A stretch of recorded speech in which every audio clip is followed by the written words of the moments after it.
Let's see if it's going to work.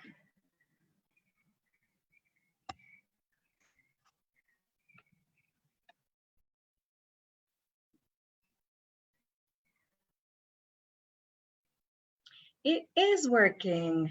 Blessed be. I love it. How does it get even better? I was going to say that I had made a video for my mom of a read along of the workbook. I think it was in 2017, and I read through the whole thing pretty much without stopping, and it was on YouTube for a couple of years, and then last year I was asked by Access to remove just that one video unless it can be a more extended class. And so in Spanish, because I'd had it in Spanish, most of the complaints were about Spanish, but then they said, you know, if you're doing it in the one language, then take it off in the other too. And so they said, if you can, you know, if you offer a big long class, that's one thing, but not, you know, an entire video of just reading the book. So, okay, not a problem. I made it unlisted, but it is in our group for anyone who would like to see it there. I saw that. Yeah. Thank you. And there are people who would go to sleep with that every night. Someone wrote to me from Australia, from Australia, that she was doing 30 nights of sleeping with me reading the book.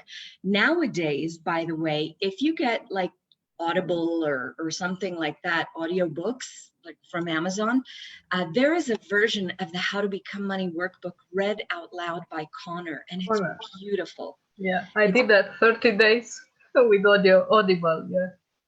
Awesome. 30 nights. It's great because you can actually just hear it and hear it and hear it, because this isn't just the questions. It is the questions and looking at your points of view. Where is it that I'm actually functioning with money? But it's not just the questions. It's not just clearing on those points of view. It's actually reading the book and getting the energy that Raz is inviting us to be.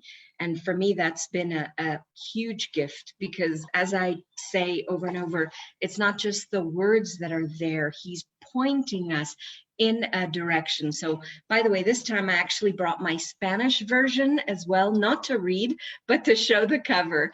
Yeah, so this is the old version that I'd been reading for many years. And this is came out in 2015, I think, version. Which is much prettier, but I'm still using my old beat up and beloved copy. So I don't see that too many people have joined us on the live. Did you answer questions already? Would you like to answer questions or just dive into the readings? Have you taken the time to answer? No, I haven't. I'd like to answer them actually. Yeah. All right, so let's do it. I grab my handy phone. I love having the phone to be able to do it. Let me go back to, yes, how to become money. Okay, first question. I will wait until I see you. And I didn't bring my stuff. You can even, yeah, it's lovely to have a spiral notebook to be able to go through it all.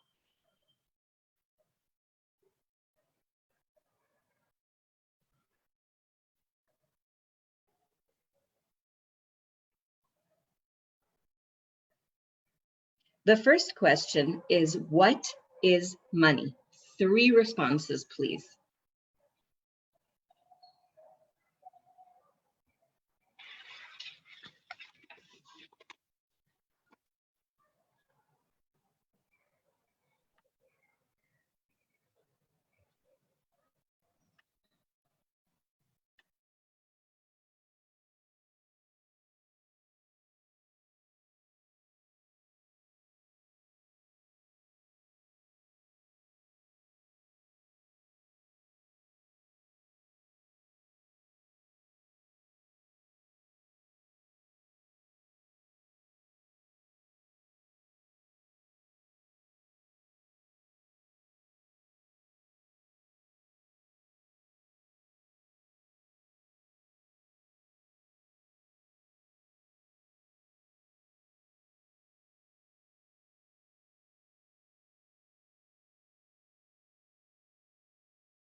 well, that was funny, but it gives us a little more time to write it down, I guess. So the first question is, what is money? Second question, what does money mean to you?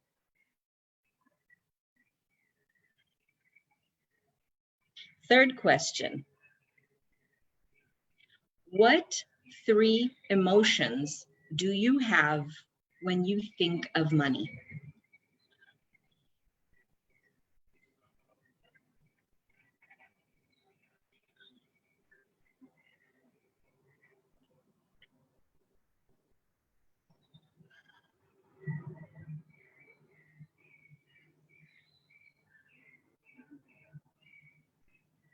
Now, fourth question, what does money feel like to you?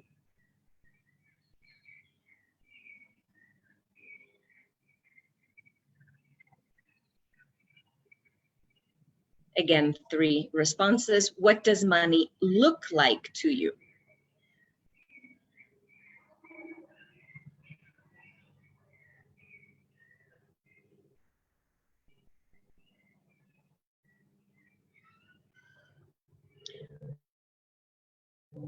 What does money taste like to you? Also three responses.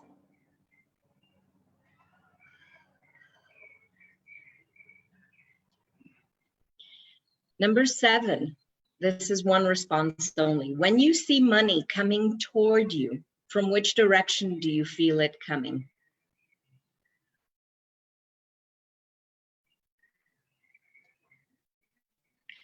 And this one is a really quickie, like one word answer. In relationship to money, do you feel you have more than you need or less than you need?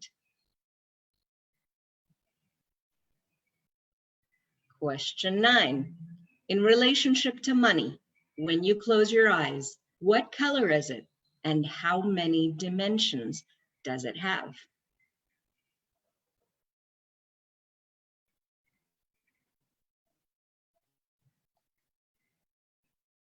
Now, in relationship to money, what is easier, inflow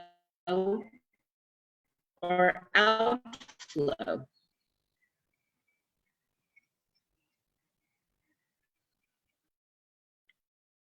Question 11, what are your 3 worst problems with money?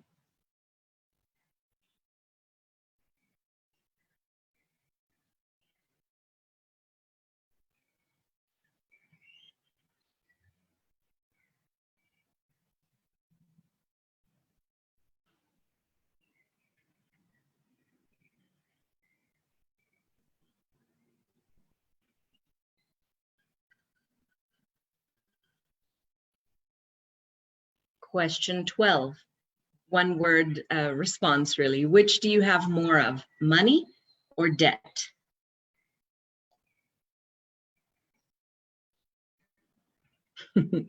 Question 13 might take a moment or two.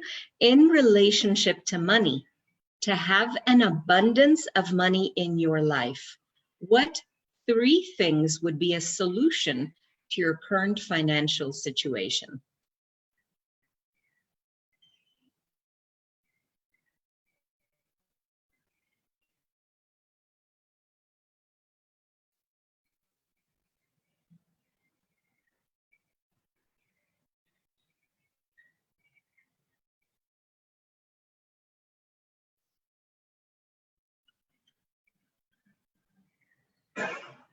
Okay, got them? Awesome. Cool, and now we're gonna head to our lovely book. We've done part 1, we've done chapter 1, we've done chapter 2, and I'm gonna flip in my old spiral version. Chapter 3 begins on page 42, which is kind of funny because between the questions and chapter 1 and 2, that's half the book right there. Chapter 3, what 3 emotions do you have when you think of money? Raz, all right, so who wishes to volunteer for the next question? Student number 3, Raz, number 3. Yes, what is the question? Student, what 3 emotions do I have about money? Raz, What three emotions? Yes. So what three emotions do you have about money? Student, Raz, three emotions when you think about money. Student, well, the first one that came up, I didn't like very much, but it was fear. Raz, fear. All right. So what assumed, and remember the word assume, if you separate it, it's an ass out of you and me. You're making an ass out of yourself and out of the other person or the situation when you are assuming anything. That's the hidden joke in the word. I love it.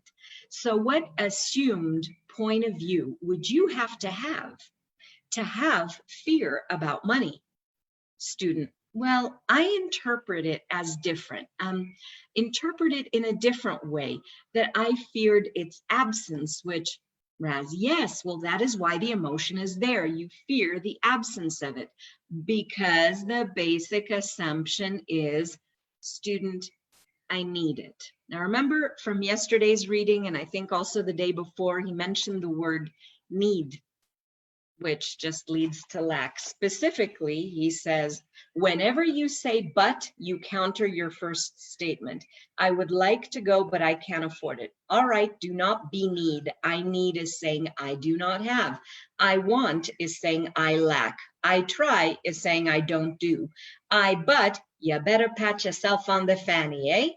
So that was from yesterday, just as a quick reminder where he's coming from with this person, because this is throughout an evening class. So that is why the emotion is there. You fear the absence of money because the basic assumption is, student, I need it. Raz, write it down. Student, yeah, and tear it up. Raz, write it down and tear it up. Student, I'm going to ask you a terrible question. Raz, okay. Student, okay, I go to the store and they want something in return from what I am going to take from them. Raz, want. What is want?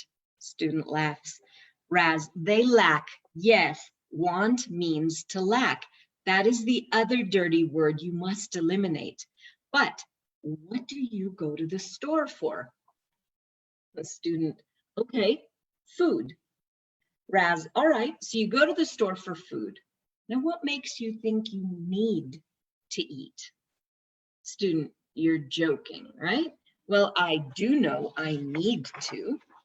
And this is where we're going against some underlying assumptions. Raz, need, write it down again. Student, want. Raz, write it down and throw that one away too. Need and want not allowed. Student, but you get hungry. Raz, really? So pull energy into your body. All of you, pull in energy. Yes. Keep pulling. Barriers down, keep pulling energy into everywhere. Pull it in front of you, let it go through. Pull it from behind you, let it go through. Pull it from beneath you, beneath your feet, beneath your bum if you're sitting, up, and out the top of your head. Pull in energy from above you and pull it through your body and down into the earth. Pull in energy from the right side, pull it from the left side. Pull in and allow it to go through everywhere. Do you perceive something different in your body then? So pull energy into your body, put in energy. Yes. Now, do you feel hungry? No. Why do you not eat more energy and less food? Bless you. Student, well, that would be very good for a while because I could lose some weight, but then it starts to hurt. Laughter. Exactly so. You get enough energy in there and you might be a giant balloon. Student, but what about my friends who come over, including the two people who are sleeping at my house right now? Raz, who said you need to feed them? How come they cannot contribute to you? Student, they are. Raz, but the fear is that you will not receive. The fear is that money works only one direction, and that is away from you. Whenever you feel fear, you create need, and greed. Highlight that and underline it, because that one is huge. Whenever we feel fear, which by the way is a distractor implant, if you've taken a foundation class, you know that. If you want to go a little more deeply into the distractor implants, there's a fantastic book called Living Beyond Distraction. Fear is one of those distractor implants. It is not real. Actually, the closest thing that it comes to is a sense of excitement, or that adrenaline rush of fight or flight, or just thrill almost of, oh my God, this can be so amazing. I don't know what to do with myself. And there's a very similar biochemical response in the body. And so many times there are things that we say we're afraid of, but we're actually so thrilled, we almost don't even know where to begin or what to do with ourselves. It's just everything's kind of buzzing. That's one thing. That's the misidentification, misapplication. Then there's the distraction implant part of fear, which is not real. It is a lie. It is an invention. It is something that is not true. And rather than, trying to change a lie, just let it go. Just recognize that it's there. You can POC and POD it. You can POC and POD what's holding it in place. POC and POD. For anybody who's here and still hasn't figured out the clearing statement, go to www.theclearingstatement.com and you'll get the full-on explanation. POC and POD's the short version, superpowers of consciousness. And with that, you change where it is that you're functioning from. It's like going delete of whatever that energy was. Whenever you feel fear, whenever you're functioning from that diminishment of you and the lie that's there, we talked about diminishment of you yesterday, you create need and greed. In other words, you make yourself a needy little person when you're functioning from fear and you're not recognizing the greatness of you. You're looking for something or someone outside of you to bop you over the head with a magic wand, or give you the magic pill, or the perfect program, or the fantastic clearing, or whatever it is, rather than recognizing and acknowledging that you already are grand and glorious creator. And this is where I love this book so much, because this to me is the basis of access. What's in here is the invitation to be all of you. Whenever you feel fear, aka a lie, you create need and greed, trying to eternally fix yourself. Student, okay. Student, so need is really out of fear, sir? Raz, yes, on fear. Fear brings in need and greed. Student, really? Raz, yes. Student, holy moly, you're right. I think I just realized another thing that is a basic belief system, or that it wasn't really a good thing. Raz, not a good thing to receive. Student, not a good thing to have too much of. Raz, not a good thing to receive. Student, right. Or to receive from others. Raz, to receive. Period. Student, right. Raz, from anywhere. All right, well, what if you are in fear, you are unwilling to receive because you think that you are a bottomless pit and where you live is a deep, dark hole. Fear is always the hole in you. It is a bottomless place. Fear makes of you need and greed, and you become an asshole in the process. All right. And I'm going to put in a little thing I listened to last night, all night. I had it looping on my phone, and I sleep with these soft fuzzy unicorn headphones that are for listening to things as I'm sleeping without disturbing my husband, who does not like listening to all the stuff that I listen to at night. And what I was listening to was the You Got This app from Dr. Dane here, and it was about dealing with needy people, especially, or even if, I can't quite remember what the official name is, you're one of them. And highly, highly, highly recommend that. It's rather uncomfortable, but it has you addressing exactly what it is that where it is that you're functioning when you're in this like grasping, I have to have this, I have to have this, I have to have this, from the needy point of view. One of the things he was referring to in the program is these energetic vampires. You call somebody and they don't let you get off the phone, or, you know, they're always there like, it's, you know, what else can I have from you? What else can I have from you? And what we tend to do is we tend to resist that. But anyway, that's his program. That's a whole other thing. Highly recommended though. May I ask something? May I ask something, please? Please, please. Yeah. I realized when you read the last paragraph that when we are in the distractor implants, actually we cannot receive, right? Exactly. You're not present.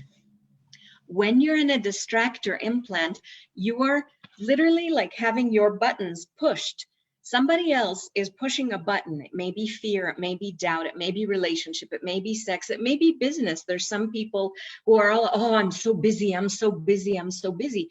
That is a distractor of business rather than the joy and the creation and the possibility that you can have in business.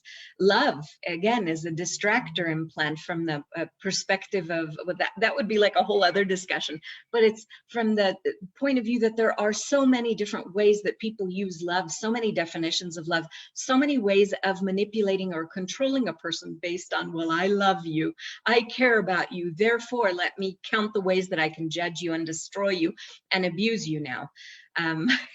You know, if anybody's ever had family, you know, is one of the things that kind of comes up. And then we're afraid, we like tiptoe around these people. We're not being present. Whenever we're not being present, how in the hell can we receive? When we're not being present, we're not even recognizing that we're there. It's almost as if we're non-existent in this world. If we're non-existent, how can we receive? If we're not present, if we're not willing to be aware, how can we receive? And the mantra of access boils down to, bless you, boils down to all of life comes with ease, joy, and glory. And it is receiving from everything, including the judgments, including the piss-ass points of view, including the anything and everything that anyone has, including their anger and their rage and their fury and their hate and their blame and the shame and the everything. If we can see that and go, okay, well, first of all, I recognize it and I can stop in the name of love. I can stop. I don't have to keep going with this. I recognize it. I see what it is now. And I love this. It's that space, to me, it's a space of possibilities, a space of action rather than reaction, because you're taking a moment to see, what is it that I would like to choose now? You notice what's going on and you get to make a choice, not just live reacting to every single thing. Now, I still react. I'm not saying that I don't. I would love to. That's one of my targets, is to not be reactive at all.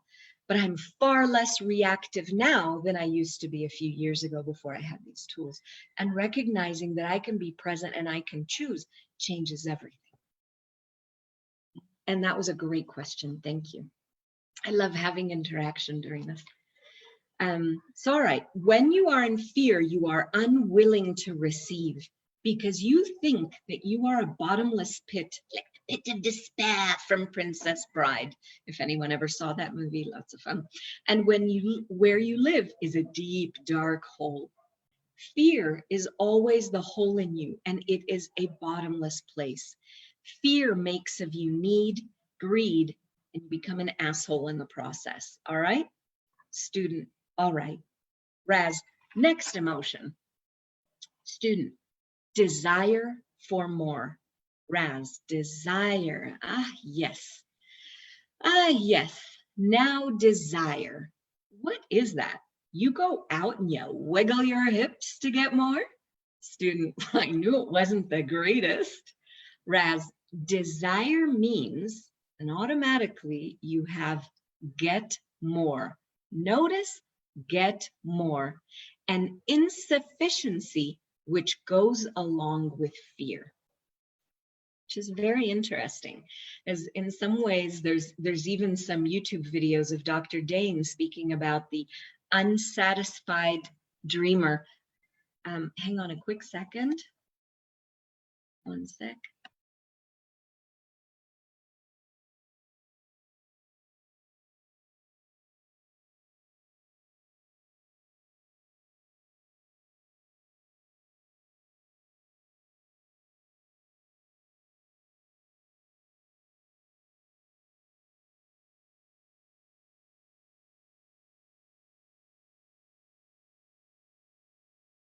Okay, sorry about that.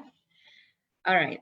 Can't remember where I was. Oh, the YouTube videos with Dr. Dane, I think from around 2014 or 2015, shortly after he did the Being You book Hangouts, he did something called the Unsatisfied Dreamer.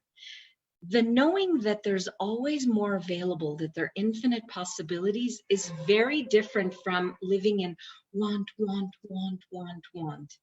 It's a different kind of energy, though they seem similar. There's a different kind of underlying assumption under it. One is this fill me up, and hence he's saying get more, which goes along with the fear, that being the bottomless pit of despair. And the other one is, wow, that's cool. Now what else is there? Oh, how neat. Totally different kind of an energy. Right, student, not just to get more money, but Raz, get more, period. Money has nothing to do with the reality of what you are experiencing. Money is the subject around which you create a reality of nothingness, of not enough, of want, need, desire, and greed. And it is the same for everyone on this plane. It is where this world has functioned. You have a great example of it in what you call your 80s. And it has been the truth of this world since the time in which you decided, all of you decided, that money was a necessity. A necessity. Now, what is a necessity? Something that you cannot do without and survive. Truth. We not do without money? Was money not invented perhaps a few thousand years ago? But people lived without money beforehand. There are ways of working around things. So a necessity, not a choice, a necessity, something that you cannot do without and survive. You, as beings, have survived millions of lifetimes, and you cannot even remember how much money you had, or how much money you spend, or how you did it. But you're still here, and you're still surviving. And each one of you was able to come to a place to understand more about it. Do not function from the assumption that it is a necessity. It is not a necessity. It is the breath of you. It is what you are. You are money in totality. And when you feel yourself as money, not as a necessity, not as a necessity, and you are expansive, then it's a choice. And when you feel yourself as necessity in relationship to money, you diminish yourself and you stop the flow of energy and money. And so when you shrink yourself into the world of necessity, you're not honoring who you truly are, who you be as an infinite being. And those are some of the things that we read in the first reading that we had. If anybody hadn't done that, I'm not going to reread it. Hop onto the first call. And your third emotion, student, happiness. Raz, now happiness. In what respect? Happiness when you spend it, happiness when you have it in your pocket, happiness when you know it is coming, happiness because it is money. Can you just look at a dollar bill and have happiness? Student, no. Raz, so what part of it brings happiness for you? Student, knowing that certain things can be accomplished or done. Raz, so money buys happiness? Student, well, I used the wrong word. Raz, how does happiness come from money? Student, it doesn't necessarily come from it at all. Raz, so how do you feel happiness in relationship to money? When you have sufficiency, when you have abundance of it, when you feel security? Student, yeah, security. Well, there is security. There's security in knowing and having the awareness of self. That is the only security there is. There is security, I'm going to repeat that sentence, in knowing and having the awareness of self. in trusting you, in knowing that you know, in knowing that you be awareness, in knowing that you be, right? All of that greatness of you, knowing that can change anything and everything. So there is security in knowing and having the awareness of sense. That is the only security there is. The only security that you can guarantee is that you will go through this lifetime and you will leave this body and you will have the opportunity, if you desire, to come back and try again to be a more abundant creature upon this world. But happiness is within you. You have happiness. You are happiness. You do not get it from money. To be happy, it takes to be happy. That is all. And you are happy except when you choose to be sad, right? And I love the happiness is just a choice. Class and products are also a whole lot of fun. Just a little something there. I have my happiness is just a choice hat. Student, right? Raz. Okay, anybody else have emotions they wish to speak about? Student, well, I'd like to go a little more in on the fear. Raz, yes. Student, because I've spent an enormous amount of energy on the emotion fear. Raz, yes. Student, and behind fear, underneath fear, is always anger. Raz, yes, exactly so. And what are you truly angry about? Who are you angry at? Student, myself. Raz, exactly so. And what are you angry about? Student, feeling the emptiness. Raz, not taking your power. Student, Raz, not being you in totality. Can you feel that? Student, very much. Now feel in your body. Where do you fear and you anger? You feel that in your body? Student, yes. Now turn it the other direction. Remember, this is what he was doing in the 2 previous chapters. He said, if you feel something pushing at you, something contracting you, something coming at you, in you, right? And creating a lot of tension and pressure, turn it out. If it's almost as if it's screwing you, so turn it the other way and invite it to move outside of you, because when it is outside of you, it's no longer pushing in on you. It's not compressing your energy. So turn it out the other direction. Now, what does it feel like? Student, relief. Raz, yes. And that is how you get rid of fear and the anger, to make space for you. Okay? Because if you look at yourself, there's no fear in your universe at all, is there? Student, no.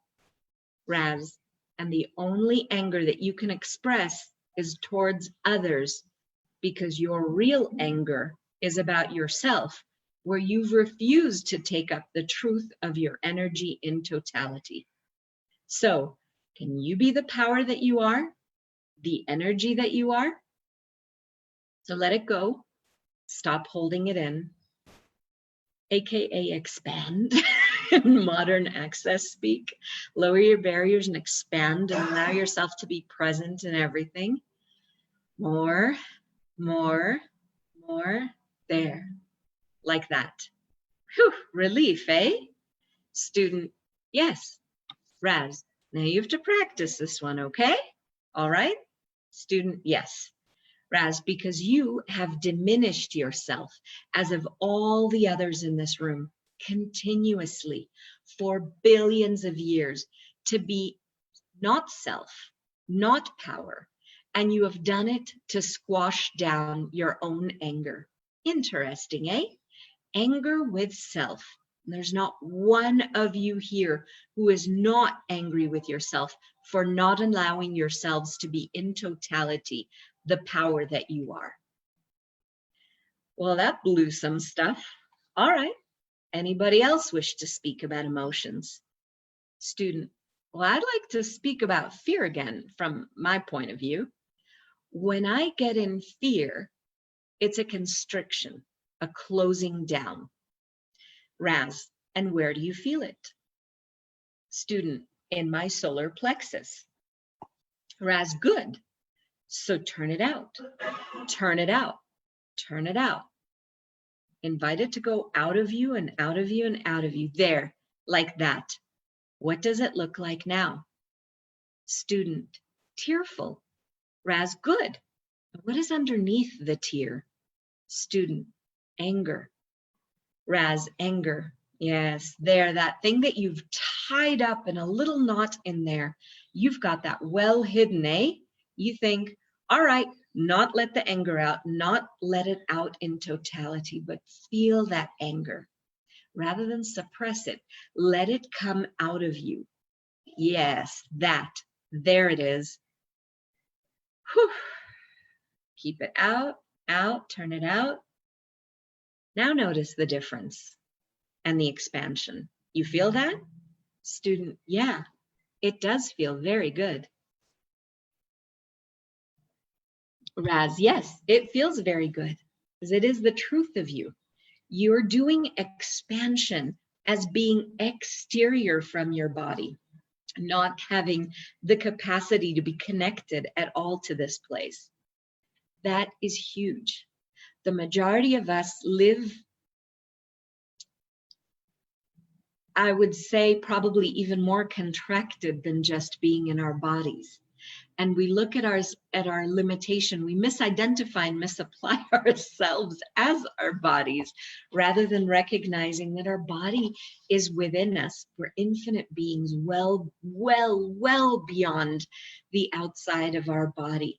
And whenever we're living so contracted, we're isolating ourselves, we're separating ourselves from everything, including the universe, that would like to contribute to us, whether it's, beings of light, whether it's, the molecules, whether it's the elementals, whether it's in quantum entanglements, whether it's just other people who'd actually like to invite you for coffee, or, give you a hug, or be grateful for you, or whatever it is, rather than recognizing that we can receive, and we can receive from anything, being willing to receive from anything.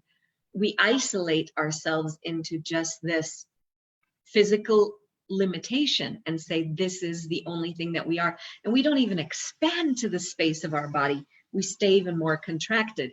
And so what Raz is doing is inviting us to push out anything that's constricting us and to expand beyond our bodies. Expand, expand, expand. We're doing expansion as if it's happening to something or someone else, rather than something that we can be. So you're doing expansion as being exterior from your body, not having the capacity to be connected to this embodiment, this grand and glorious experience of living, where everything can begin to dance and play with you. That is what embodiment is. It's not just being in a body, it's how you live. It's how you interact with your space around you. It's how you enjoy and take pleasure in your food, in conversations, in touch, in anything and everything. That's the joy of embodiment. That's another great book, by the way. So you're not doing expansion as being exterior from your body, not having the capacity to be connected at all to this place. Feel, as you let the anger go, the reality of connecting to self in totality, not as some kind of spiritual entity, but as truth of self. It's who you be. Right? There is a calmness and a peace that comes over you when you do it in truth. So let it out in totality. Let it out. Like that. There. Student, I got it. Raz, you feel that is the trust of who you are? That is power. The other is removal. Student, it feels like I'm coming into myself. Raz, exactly so. It's being totally connected, totally conscious, totally awareness and control. How does control feel from this place? Well, it feels a lot different from the other control, said the student. Yeah, the other is trying to control your anger, is it not? Student, well, yeah, I suppose. Raz, well, ultimately, you are trying to control your anger because the truth is that you are not allowing yourself to shine. There is peace, there is calmness, and there is magnificence inside. But you cram it in underneath anger.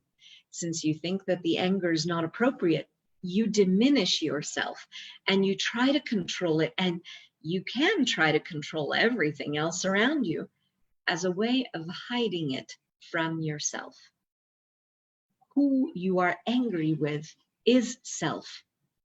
Be at peace with self. There, right there. Do you feel that? Student, right. Raz, yes, that's it. And that space is you. Feel your energy expanding. Student, oh, it is so different. Raz, extremely. Yes, that is you, dynamically you. That is who you truly are, all right? Student, and it is blackness, and I think that I have some control on it, and Raz, all right. Student, I know that I have some out of control on it at this point. Raz, so where do you feel the blackness? Student, I seem to think that I go into it rather than it into me.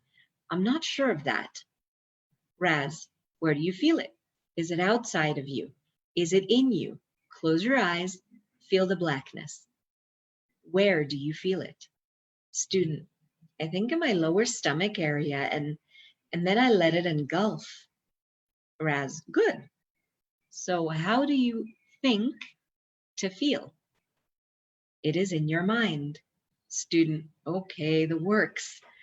Raz, that you are experiencing the blackness. What is it? Is the sense that there is nothing except blackness connected to money, and that somehow that blackness has to do with evil, and therefore the receiving of it is absolutely not allowed? There, you feel that shift? Turn it, okay? Turn it, yes, there, turn it white, turn all that blackness into white, there. Now feel your crown opening. Yes, and now that which you call the blackness can pour out of you, and that which is the reality of you is present. Now notice the difference in the energy, in your energy. You have let go, you've poured out the idea, the emotion of evil as a reality, because it is not a reality. It is only an invention, as we'd call it, or an interesting point of view. Okay? It's those underlying assumptions, as he's mentioned previously, in this case, that it is blackness, or that it is evil, or that bad things would happen if you have money. It's an idea, it's a belief, and it is a point of view that we've been holding in and creating ourselves, our bodies, our lives, our incarnation, embodiment, encarnación is in Spanish, sorry, our embodiment out of. But in that word belief is that key word, lie. And when we look at that, we can let go of that idea, we can let go of that definition, suddenly there's a space of possibilities that's left. There's the space of the greatness and the choice and the wonder and the consciousness and the energy and the, just the vibrancy and the possibilities that is truly you. Or as Raz mentioned before, power, awareness, control, creativity, right? That is the energy of who we be. Okay, so you have let go of the idea, you poured it out, you allowed it to go outside of you, the emotion of evil as reality, because it is not a reality. It's just an interesting point of view. All right, any other emotions? Student, well, I think my dominant emotion about money is ambivalence. Raz, ambivalence. Ambivalence, yes. So what is ambivalence? Where do you feel it? Student, I feel it in my solar plexus and in my lower chakras. Raz, yes, ambivalence is about the unknowing of this plane, a sense that money belongs to something that you do not understand. You feel that shift in your lower chakras? Student, yes.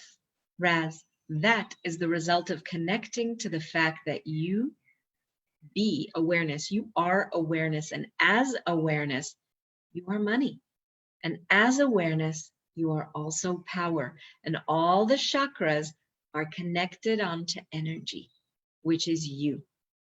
There. Now, does ambivalence still exist for you? Student, no. Raz, good. All right. Any other emotions? Student, I've got one. Raz, yes. I feel distaste and shame, said the student. Raz, very good emotions, distaste and shame.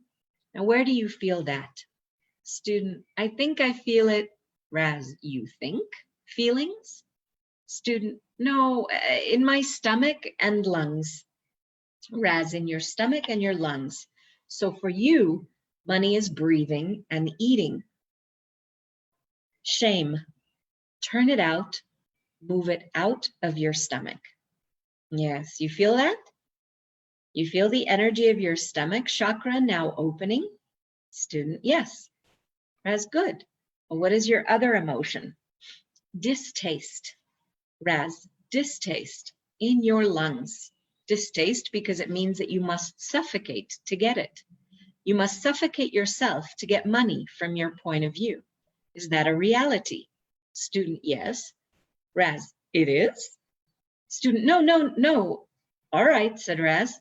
Well, I recognize it as a being, said the student. How you are functioning, says Raz. Yes, says the student. Raz, good. So turn that breath and exhale all of it. Good. Now breathe in money. Good. And exhale shame.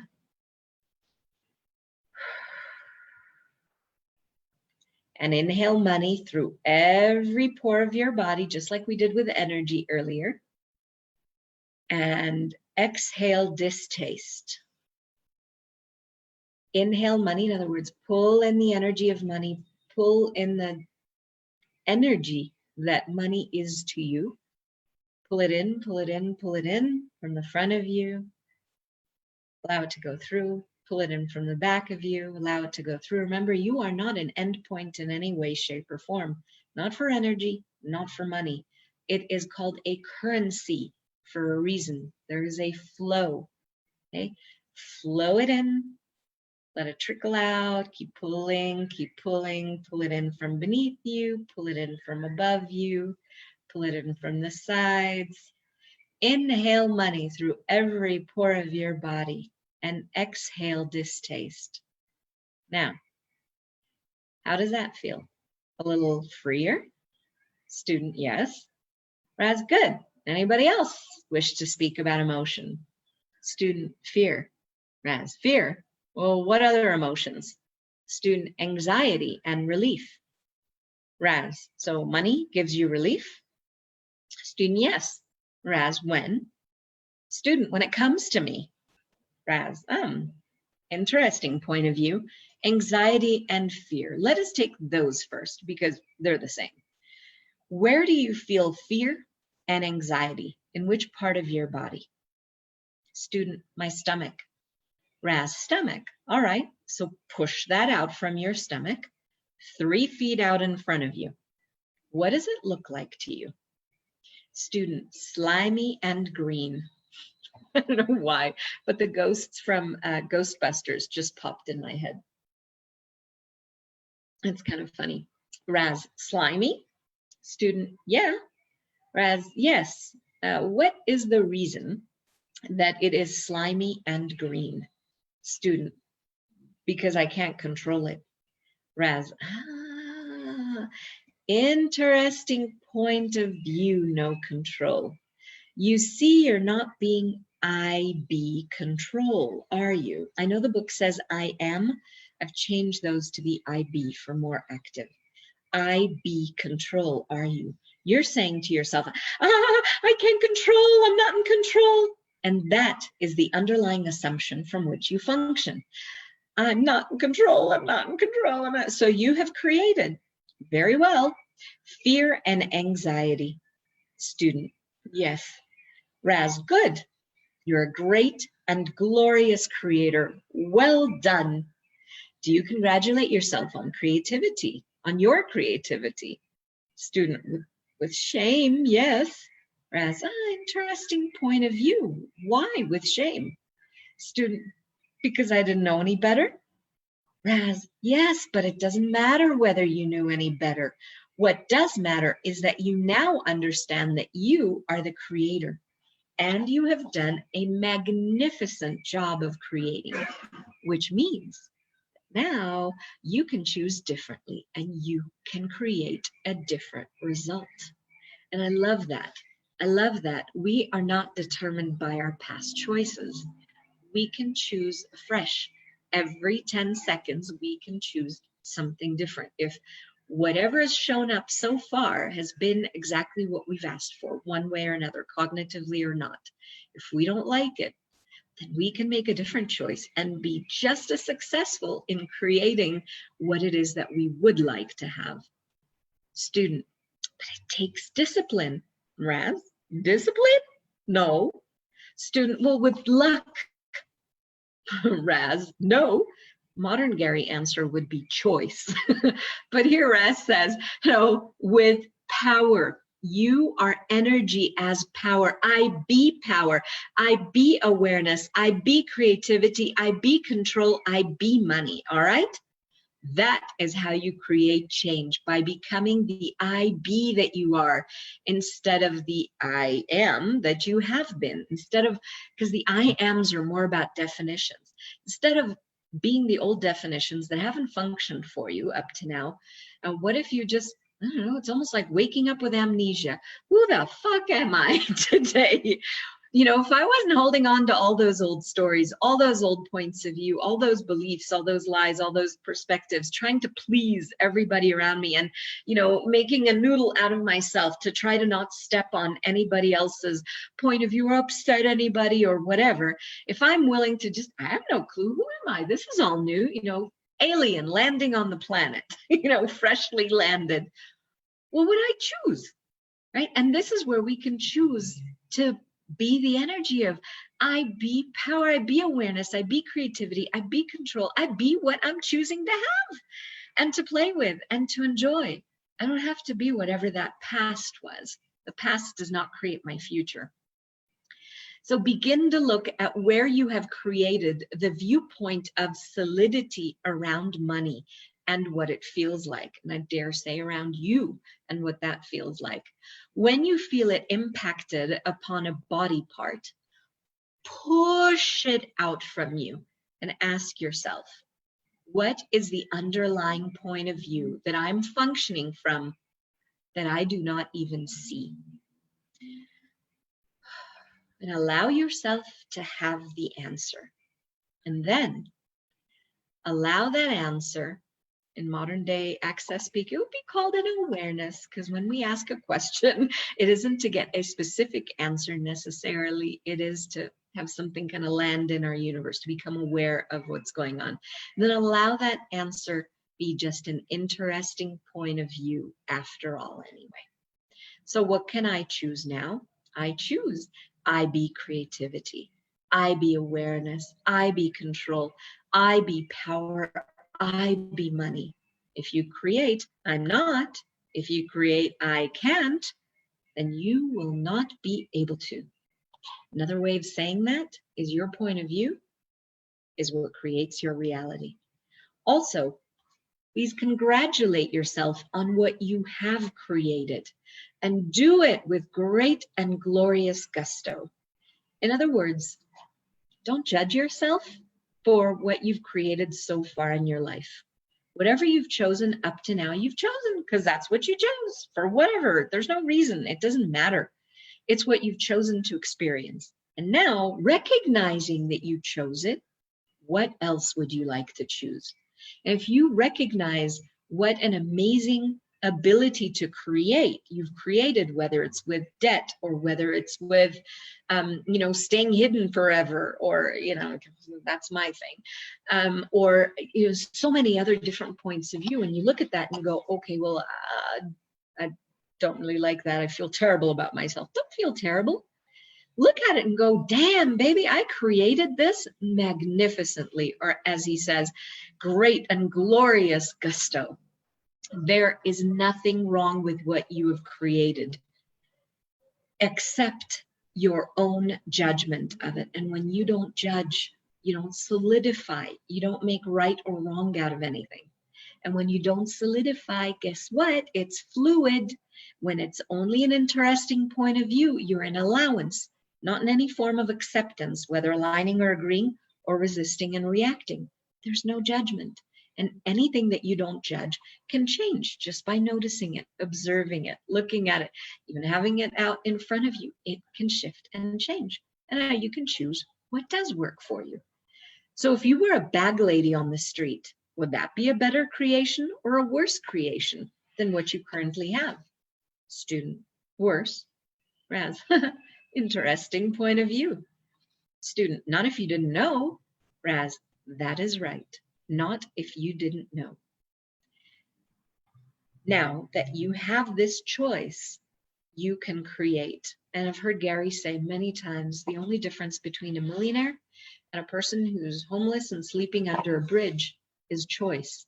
Because most of us, I don't know where we get this. I don't think it's just like parent blame everything on parents. I'm a parent. I wonder what my kids are going to blame me for later on. Who knows? But the thing is that we don't get that we can actually choose what we'd like to have and to be. We think that, well, I grew up in this particular, or I'm this particular caste, you know, if we're in India and you have that caste system, etc. I can't go beyond it. You've got a lot of agreement and alignment on, you know, making sure that nobody moves beyond their station. Oh, geez, one of my favorite kind of fun movies, it's a silly movie, not a movie that you really have to do a lot of thinking, but recently I heard Gary speaking about it. And when they started talking about astrophysical shit, I forgot what the whole conversation last fall, stereotypical realities and whatever. Are you going to jive with, I'm just going to be in this stratification, in this stereotype of this is the way we do things, the status quo? Or are you going to, as in this movie, A Knight's Tale, Will's father said, you can change your stars. You were born just a thatch, you know, a roof maker's son. I'm apprenticing you to a real knight so that you can learn and be and have a different kind of experience so that you can change your stars. Now, it's not like we have to go run out, find a knight on shining armor somewhere and apprentice ourselves to them to be able to change our stars. Picking up a book like this and looking at, you know, wow, look at these points of view that I have, and look at these other points of view that are available and possible. Where we could live our life, and I'm not saying I don't watch movies and all that stuff, but we could just live our lives repeating, watching the same episodes of, you know, my daughter likes Friends and has watched it I don't know how many times. You could just do that and not actually add to your life. Or you can choose to change your stars. You can choose to create something different. You can choose a different perspective and a different point of view. It can be from a class, it can be from a conversation, it can be from, I mean, to me, I love seeing classes at the castle or seeing pictures of the castle or El Lugar, which are two of the projects that Gary, among other people, have created. Because this concept that, wow, somebody else has done it. It's like a pointing to a possibility. This truly does exist. And if it can exist for this person, it can also exist for me if I choose it. Doesn't mean that I have to choose it, but there's another availability out there. And the difference between that bag lady on the street is that she doesn't know, she doesn't recognize yet that she can have a different choice, that she can begin to ask questions or look at something that will move her out of where she is and bring her to a different kind of possibility. And that's where each of us can change our stars. And it is all just a choice. Because it's just an interesting point of view where we are, and we can always move beyond it. Let's see. That is right, not if you didn't know, if you didn't have other information, other inspiration, other possibilities. Now you know that you have the choice, you can create. Now, what happens if your next door neighbor tells you that you're not getting paid this week because I'm taking all your money to pay for the fence that you've busted? Student, an interesting point of view. Raz, exactly. It is an interesting point of view. That is all it is. If you become resistance or reaction to it, you make it a solidity, and then your neighbor will take the money. So, says the student, what you're telling us is that when somebody comes in with a negative, Raz, with any, not just negative or positive, with any point of view about money. Student, well, all right, that's an interesting point of view. Raz, yes. Now feel your energy when you do that. Student, okay. And then I go into the I ams or IBs. Raz, yes. Student, I got it. The light has dawned. Raz, when you feel impacted in your body, on your body, with a particular point of view, an anxiety or fear, or something that you're perceiving, we're in the middle of, mass quarantine and panic and all sorts of stuff that's going out there, right? And we, as sensory awareness of awareness units walking, we are actually antennas that are picking up on all that crazy. Okay? And a lot of that crazy does what? All of those you can also turn out. Do the same kind of thing whenever you're perceiving a contraction in your world, a clenching off, a cutting off of the space that you are. Expand, push that thing outside of you. It is not who you be. Okay, so the light has dawned. And when you feel impacted on your body, says Raz, with a particular point of view, an anxiety or a fear, what is that about? Student, that you have to take it out and you push it away from you. Raz, yes.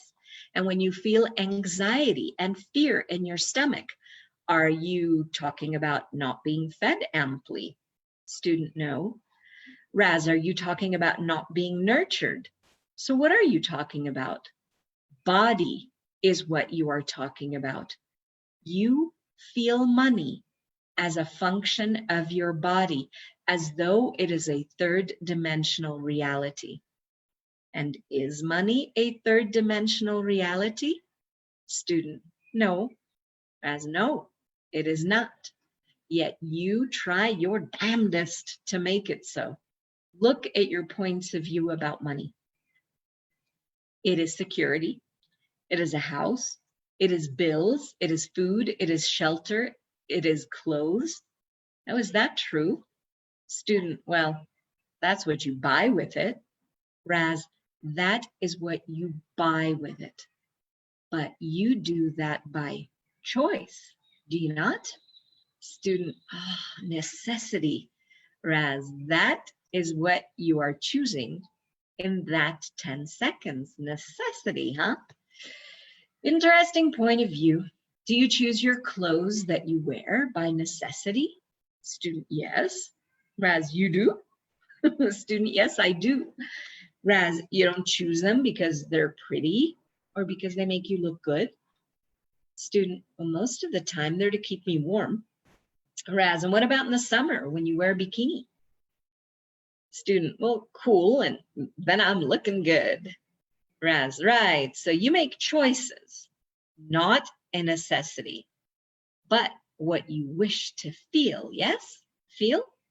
Student, yeah, but you do need, Raz, but, throw that word away. Student, yikes. You do have to have shoes, and you still have, Raz, how come you have to have shoes? You can walk barefoot. Student, well, maybe I can, but Raz, Remember, Rasputin, the barefoot monk of Moscow. Sure you can. Student, but I need them. It's cold out there. Need, huh? Student, underwear and socks. Need, huh? Student, well, you need to have. Who said? How do you know you cannot talk to your body and ask it to make yourself warmer? Student, but then what about you as a being do not even need the body? Student, well, that would be cool. That is cool. Class laughs. Yes. Student, well, you have to have food and you wear shoes, we do not wear anything. Gary wears shoes, but that is because he's a wimp and he will not walk in the snow without them. Class laughs. He thinks it's cold. Student, well, it is too. Well, that is an interesting point of view. You should try Siberia if you want cold. Student, and your children, when they are hungry? So how many times have you had your children go hungry? Student, a couple of times. And how long did they go hungry? Student, for the night. And what did you do? Student, I got money from my father. So you created, did you not? Student, yes. Did you congratulate yourself upon your creative ability? Student, well, I thanked my father. Well, that is one way to create. Creativity is being the awareness of self. Be creativity. Be awareness. Be power. Be control. Be money. You're resisting, but need, why, you must, it's a necessity, are all points of view of I cannot have and I don't deserve. These are the underlying places that you are functioning from. And those are the points of view that are creating your life. Is this where you wish to create from? Student, well, I can see that in every aspect but money. Yes, but money, because you see money as different. What do you see money as? The root of all evil? Student, yeah. So whose point of view is that? In truth, it is not your own. It is one that you've bought. The devil made me do it, eh? You see, it is a reality that you are creating it as different, as not part of your creativity. Student, so if you say to yourself, all of the IBs, it's going to put money in my pocket, it is going to start to come in your pocket. Because every time that you doubt, you chip away at the foundation that you are creating. Kind of like planting a garden, planting some seeds, and rather than allowing those seedlings to grow, you keep digging up around them and looking to see if they've gotten roots out there yet, if there's, a little something that's coming up, if anybody ever planted a bean and looked at it, has it split open yet? Is there a root that's coming out? Is there a little stem that's coming up? Rather than trusting that you've created, that you're being this energy, and something is shifting, you begin to doubt everything. You're undoing what it was that you've created. Okay.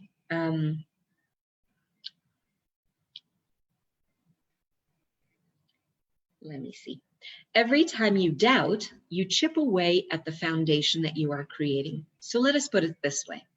How many times have you said, I want money? Student, every day? Every day, I want money. So you are saying, I lack money. Now, what have you created? Student, but it's true. That's true? No, it is only an interesting point of view. You have created exactly what you said. I want money.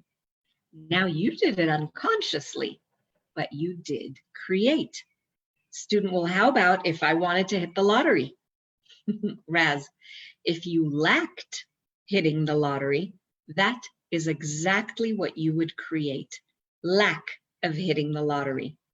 The power of perception, says the student, is what we're saying. Oh, Raz says, the power of your words. Words create, our choices create. The power of your words, of your awareness, creates the reality of your world. You want a simple exercise? Say, I don't want money. Student, can we choose something else instead? Raz, say, I don't want money. Student, I don't want money. Raz, say, I don't want money. Student, I don't want money.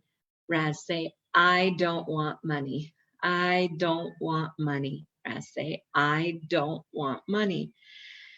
I don't want money, says a student. That sounds negative to me. Raz, really? I don't lack money is negative? Student, but we do want money. Raz, you don't want money. Raz, that is right. I don't want money. Now feel the energy of it. Feel how you feel as you say, I don't want money. Want means to lack, and you keep trying to hold on to the definition. I be money. You cannot be, I have money. You cannot have something that you are not being. You're already being creativity as I want money. And so you've created an abundance of lack, have you not? Student, yes. Raz, good. So can you now say, I don't want money? So what this person is doing is holding on to the modern day definition of the word without realizing that by repeating it over and over, they're actually creating the very lack that they're saying that they prefer to not have. So true, do they prefer to not have it? Or is that really what they'd like to create? That struggle to have money would be the definition. You can't have and want at the same time. You can't have without being it. And the wanting it is not being money.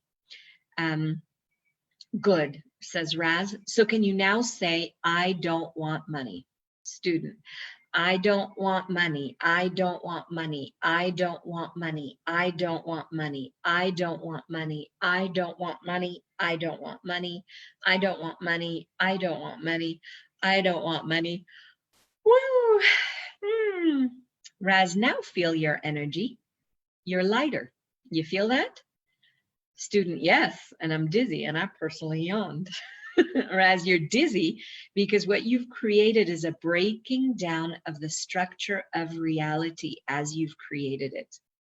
You all have it. So say to yourselves and feel that you get lighter and more laughter in your life as you say, I don't want money. Now, something really interesting, the first time I had a session with Dane many years ago, I couldn't walk straight when I got off the table. Everything was shifting and moving. And he said, oh, you'll be dizzy for around 3 weeks. And then you'll kind of settle in a little bit more. But the thing is that dizziness, that being willing to be on, I don't know if anybody's been on a boat or on a raft where it just feels very unstable beneath your feet. So this is the invitation. If you're willing to be in something that's constantly moving and shifting and changing, there is no definition, there is no control over what it's going to be. And that is the breaking down of the structure of reality. It's what we do in a foundation class. It is literally breaking down the foundation of your life.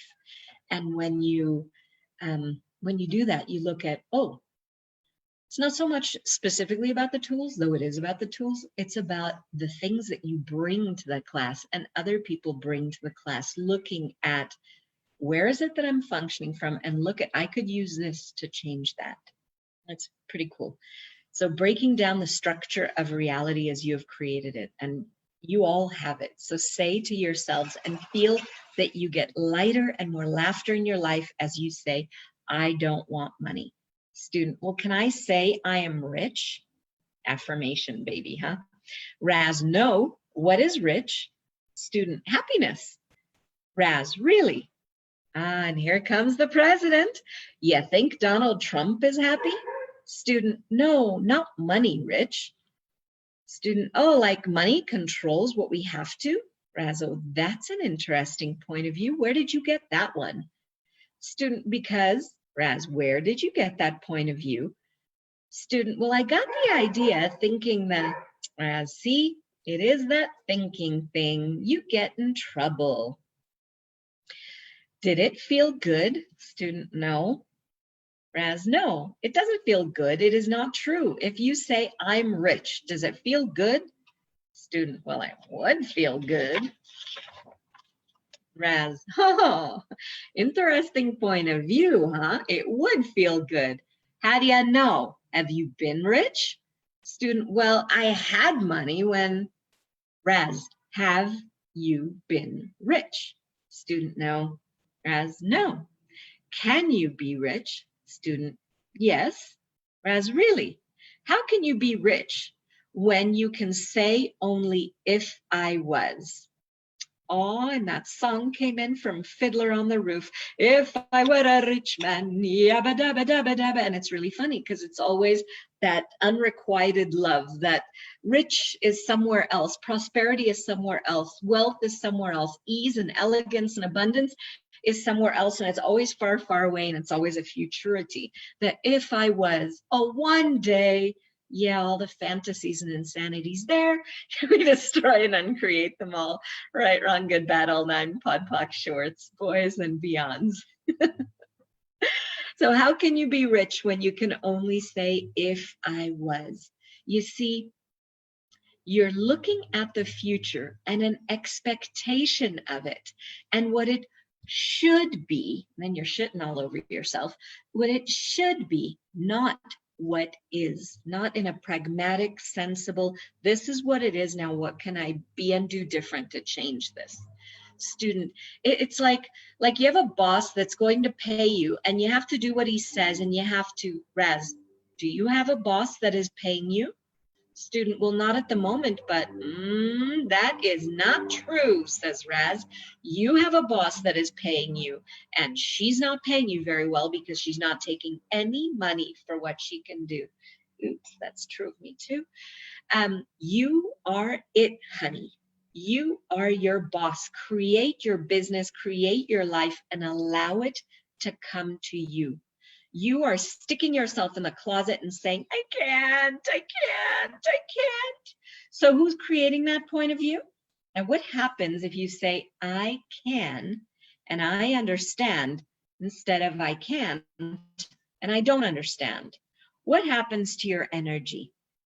Feel your energy. Student, well, I'm just stuck in the point where the kids can't eat without money. Raz, who said you would be without money? You did. You assumed you would have no money unless you did something that you hate. Remember the sign language sign for work we showed yesterday is like that, like slavery. You assume that you would have no money unless you did something that you hate. Now, how often do you look at work as fun? Student, never. Whereas, well, that is the point of view, and that is the underlying point of view. And yet you say, my work is working with a crystal ball. So you never see yourself as having fun. Do you love what you do? Student, well, yes. Raz, so how come, if you do what you love, that you cannot allow yourself to receive? Student, I don't know enough yet. I need more information. Raz, you do not need more information. You have at your disposal 10,000 lifetimes of being a crystal ball reader. Now, what have you got to say about learning besides, oh shit? Class laughs. Raz, busted. You don't have any place now to hide. Student, so I read what I saw on the ball and it was inaccurate and I felt like an asshole. Raz, yes. How do you know it would be inaccurate? Student, well. Raz, well. Student, I don't know. Raz, so will they come back again? I guess the clients. Student, I don't know. And when you do it for the next person, asks Raz, and you do it right, will they come back again? Student, well, yes. I'd have to say yes. Raz, so how come you say you don't know already? Who are you lying to? Student, what? Raz, who are you lying to? Student, well, it's Raz, who are you lying to? Who are you lying to? Student, I swear to you, I don't know what I'm seeing. Raz, that is not true. That is not true.